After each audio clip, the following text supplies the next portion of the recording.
Similar highways, Here we go. similar trees. You with me, Pretty baby? though, right? It's awesome. It's great. Do you go back a lot? Mike, Yeah, my family's all in New Hampshire, yeah. That's great. I go when I can, like 3 times, 4 times a year. Yeah. So tell me how you guys met, or how you came together for the film. Well, Adam and I met, I think, at Mike Binder's house for a hot dog party. Yes, Yeah. Binder flies and hot dogs from Michigan. He's from Detroit, and this particular hot dog joint he likes, and apparently all his Detroit friends do who live out here now, so he flies in hot dogs. We were invited, luckily. How'd you like those hot dogs, by the way? Good hot dogs. It was a fine hot dog. Fine hot dog. Fine Frankfurter.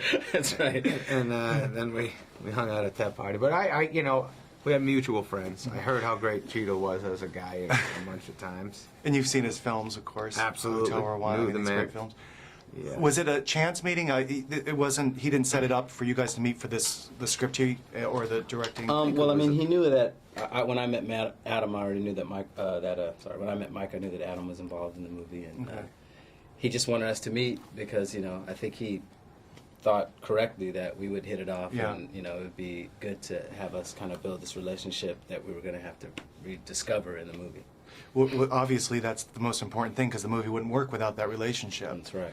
This is the roles that you play. I mean, your character is it's almost like he's having an affair, but not an affair. You know what I mean? Is that how you look at it?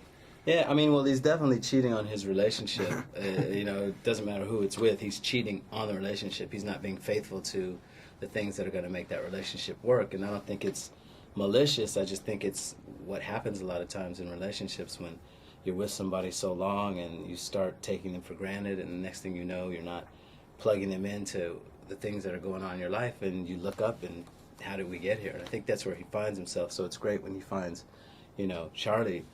It's not really this altruistic, I want to help this guy. Mm-hmm. It's like, Right. I want to escape. I want to get away from my little problems. It's not until they start to grow closer that he finds out he really needs him. How did the material come your way? Did it just land in your lap, or were you looking for something, another drama?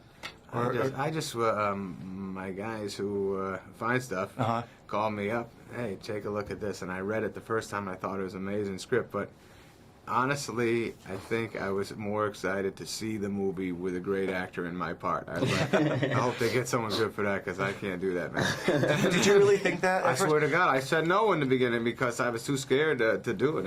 I was just afraid of it, and then like a month later, I read it again, and I started getting.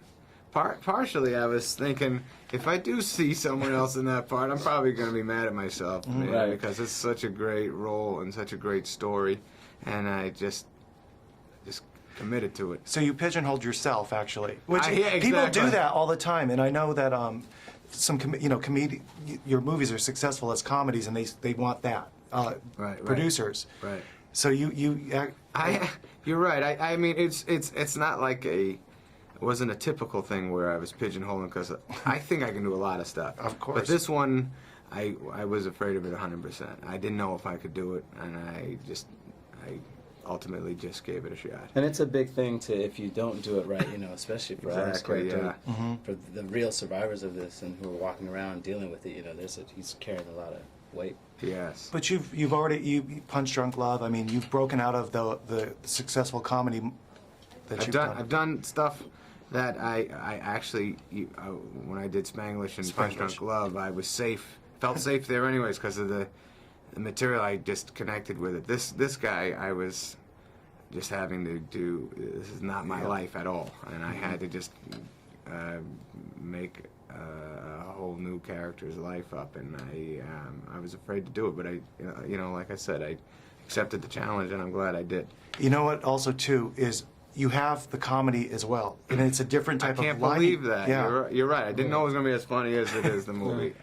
There's the lines. You just deliver them in a different way than we've seen you before. That's true. And Cheadle is hilarious Oh, yeah. in the movie. I can't. When I saw the movie for the first time in Seattle, Mike Binder kept the guy who wrote it and directed it kept telling me, "Oh, this is really funny. This is really funny." I was like, "What the hell is this guy talking about? It's not funny."